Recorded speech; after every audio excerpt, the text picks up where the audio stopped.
Was machen wir jetzt als nächstes? Saufen mit dem Chef. Mit dem Chef? Was? Der zahlt die Budeausflug. Salut zusammen, hier ist Lionel. Ich bin heute in Zürich und ich habe eine mega außergewöhnliche Umfrage. Es geht nämlich um Essen und Trinken. Viel Spaß. Du kommst aus dem Tessin, aber warum kannst du so gut Deutsch? Meine Mutter kommt aus Zürich und, und mein Vater hat auch studiert und darum. Was hat er studiert? Oh Gott. Hey, du bist eine gute Tochter. Ich weiss es auf Italienisch. Ingegnere Civile.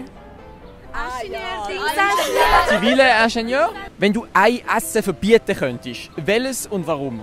Ich würde sagen, so also Schlangenfleisch, Hundefleisch und so etwas. Das würde ich nicht. Ja, ich bin nicht so ein Fleischfan. Bist du in diesem Fall Veggie? Ich bin nicht Veggie, aber kann ich eigentlich schon machen, aber ja. Karotten. Wieso Karotten? Die brauchst du für dein Schweinfutter. Ich kann es nicht so gern. Gekocht vor allem. Für was braucht das? Für Heide. Schweinfutter. Pizza Hawaii, weil es einfach eine Verschandelung von der Pizza ist. Pizza Hawaii. Pizza Hawaii? Ja, 100 Pro. Okay. Und du? Kalte Pizza. Lachs. Kalte Pizza ist das Beste. Nach dem Hangover, doch. Wieso bist du so eine Expertin für Hangovers, wenn wir mal fragen dürfen? So Hast du die anderen schon mal gesehen? Oh, okay. Was heisst das ganz konkret? Was erzählst du von deinen Hangovers? Ich habe nie Hangovers eigentlich. Stimmt das? Nein, das ist eine ganze Zungenbrille. Was ist deine Lieblingsfrucht und warum? Frucht. Was ist das? Eine Frucht. Frucht. Das ist das Baseldeutsch, das ist ein bisschen schwierig. Ich denke Erdbeere, weil sie sind recht erfrischend und sehr fein im Sommer vor allem. Erdbeere, obwohl es eigentlich keine Frucht wäre, glaube Ich hätte jetzt auch Erdbeere gesagt. Erdbeere, weil es einfach geil ist. Erdbeere? Mega viele Erdbeerenliebhaber hier in Zürich. Und bei dir? Mango. Mango.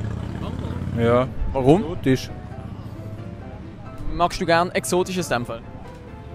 Ja. Wie muss ich das verstehen? Nächste Frage. Was denkst du, wie viel Zucker konsumiert eine durchschnittliche Schweizerin oder ein durchschnittlicher Schweizer pro Jahr? Also in Kilo. In Kilo? 100.000 1 Kilometer. Kilo. 100'000 Kilo Zucker, 100 Tonnen Zucker pro Jahr? Also so 300 Kilo am Tag? Ja. Kann schon sein, weil die einen sind halt schon dick.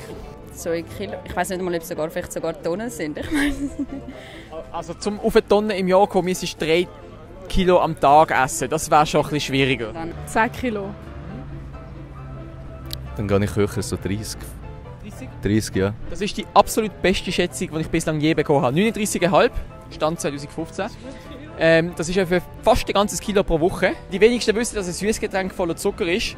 Und das Video ist gesponsert von Air Up. Ich weiß nicht, ob ihr das schon mal gehört habt. Hast du eine? Nein, aber ich habe schon mal probiert, das ist schon geil. Du trinkst pures Wasser, aber du hast einen Duftpot oben drauf.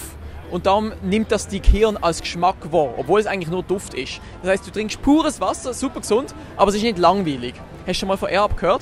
Ja, ich habe es gesehen auf YouTube, ja. Achtest du darauf, dass du nicht die ganze Zeit Zucker einfüllst? Ja, normal. Okay. Ja.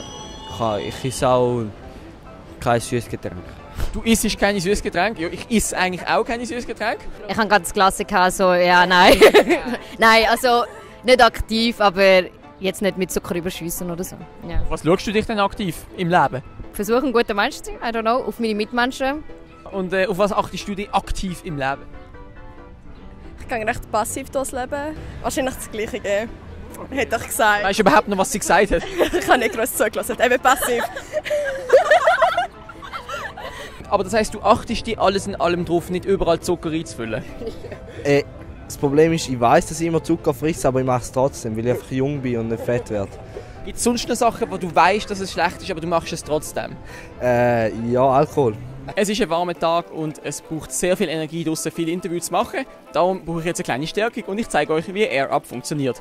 Wir sind jetzt hier einfach an einem normalen Brunnen und ich fülle kurz meine Flasche auf. Das Nice an Air Up ist, dass es mega viele unterschiedliche Duftpots gibt. Das heisst, du kannst deinem Wasser unendlich viel Geschmack hinzufügen. Schau einfach mal auf der Webseite vorbei, gerade unten verlinkt. Dort gibt es unzählige Duftpots. Ihr seht jetzt, ich habe oben einen Pot drauf hier. Und damit ich das beim Trinken genießen kann, ziehe ich das einfach oben schnell raus und aktiviere so den Pod. Air Up ist das erste duftbasierte Trinksystem der Welt. Dank der Aromen in diesem Pod nimmt man den Duft während dem Trinken als Geschmack wahr. Das Ganze funktioniert über das sogenannte retronasale Riechen und das ist sogar wissenschaftlich bewiesen. Man trinkt also 100% Wasser und kein Bullshit. Air Up, das ist ja Englisch, aber das Unternehmen hat Sitz in München. In welchem Land ist München? Deutschland. Weißt du, in welchem Bundesland München ist? Nein. Es gibt den FC Bayern München. Gibt das vielleicht einen Clou? München. In welchem Bundesland? Oh nein, kein Bundesland kann ich mir nicht aus. Nein. Es gibt den FC Bayern München. Aus welchem Bundesland ist das wohl? Ich will nicht Berlin sagen. München ist in Berlin, okay. Bayern. Der Erste, was weiß, fantastisch. Wenn du ein Buch wärst, was wäre der Titel? Das Haus der Träume. Das ist jetzt mal ganz philosophisch irgendwie. Und die Titel? Ich bin überfordert. Also das ist nicht der Titel. Das wäre aber geil. Ich bin überfordert, das ist mein Titel. Wer von euch hat eine gute Message an meine Zuschauerinnen und Zuschauer? Ich hätte einfach gesagt, just be yourself und be confident und ja, drink Air Up. Das war es mit diesem Video. Wenn ihr euch mehr interessiert für Air Up, dann schaut einfach unten in der Videobeschreibung den Link zu ihrer Webseite. Dort könnt ihr unter anderem auch nachschauen, was es für verschiedene Sorten an Duftpots gibt. Ich habe jetzt bei mir den Kaffee-Duftpot drauf, aber es gibt mega viele andere. Und wenn euch das Video gefallen hat, würde ich mich natürlich sehr über einen Daumen nach oben freuen. Bis zum nächsten Mal. Tschüss!